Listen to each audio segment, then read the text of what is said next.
The Mantles' home became a public museum let to the new Sussex Scientific Institution. This eased their immediate financial pressure, but Gideon now lived separately from his family. He was now barely on speaking terms with his wife, who was furious with him for sacrificing his personal and professional ambitions for the scientific hobby in which she too had once delighted. I wish I had hidden that iguana tooth in a pile of boulders, smashed it into dust.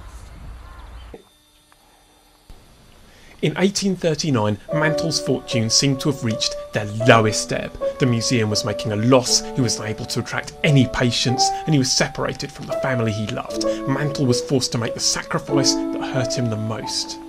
He sold his beloved fossil collection, down to the very last ammonite, to the British Museum in London.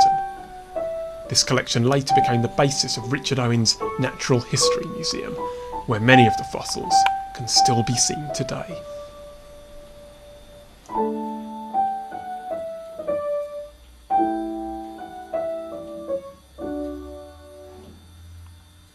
Mantle moved to London, where he hoped to be closer both to his fossils and to the scientific community. But before he left, he made one last attempt to reconcile himself with his wife.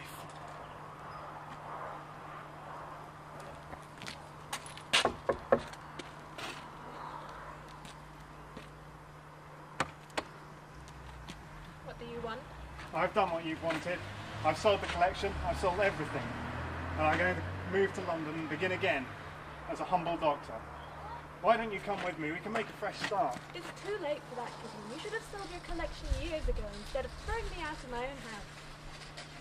There's no future for us now. But what about the children? Can't we make a new start for their sake? It's no use, Gideon. You've never been a proper father to them. Hannah's dying, and Walter leaves for New Zealand tomorrow. No! You've let them down so often, you've let me down so often. We just can't trust you anymore. But no, there's no way. I'm going to London and you're my wife. You have to come with me. And you will come with me. Is this man bothering you, dear? No, darling. He was just leaving.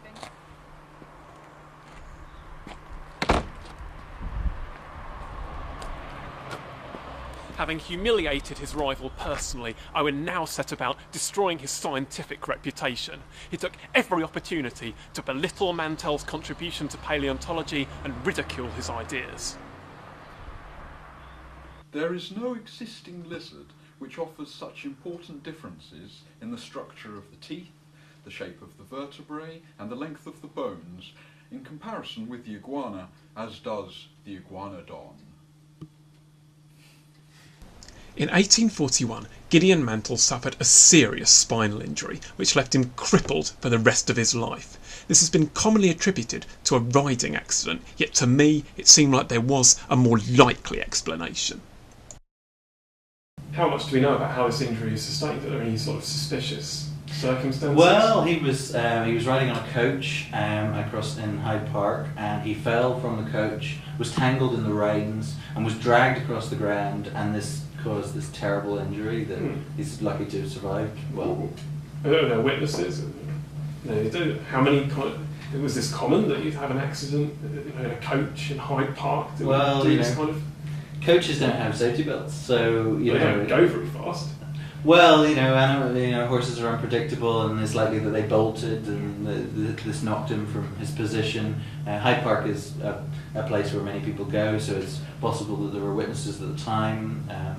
So it's hard to say. Could it have been an act of sabotage, maybe, from a rival? Possibly. It's debatable whether Richard Owen would have considered that a necessary step to go, given that he'd managed to wipe out so many other people's professional careers merely by getting them off boards. But he was a very bitter man, wasn't he? Is there any evidence of confrontation, a direct confrontation, physical perhaps, between them? No, there isn't. No, but there might not be actual documented evidence, but it could still have happened, couldn't it?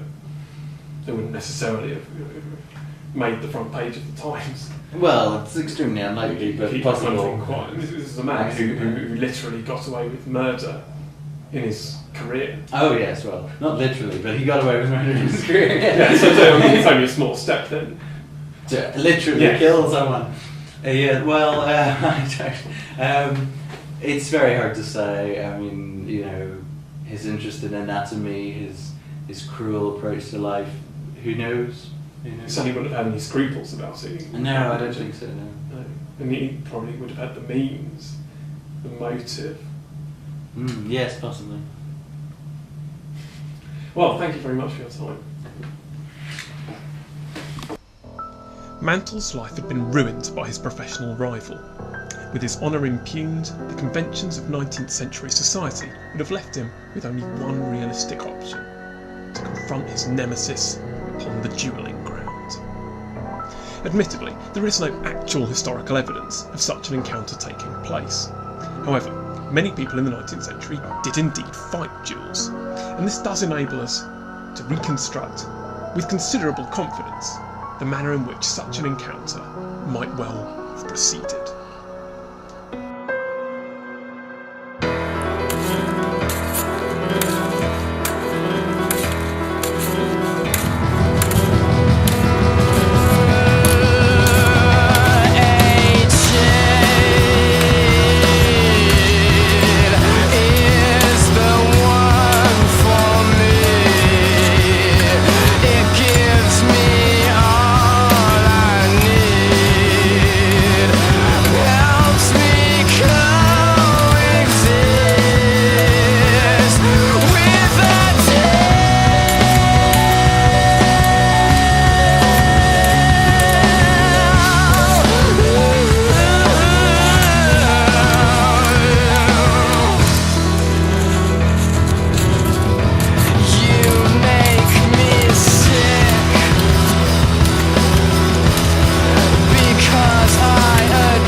Won't save you now, Mantel.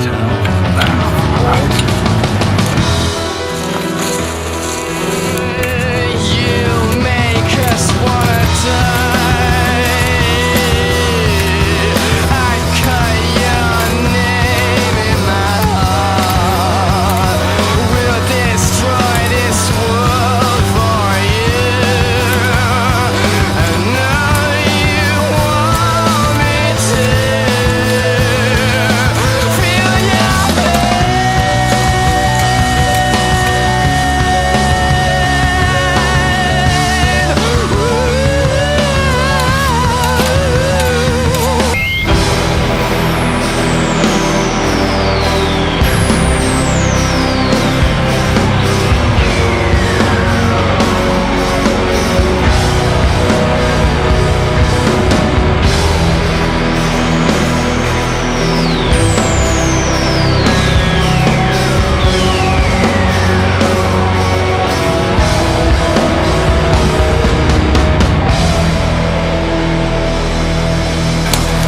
Good Lord!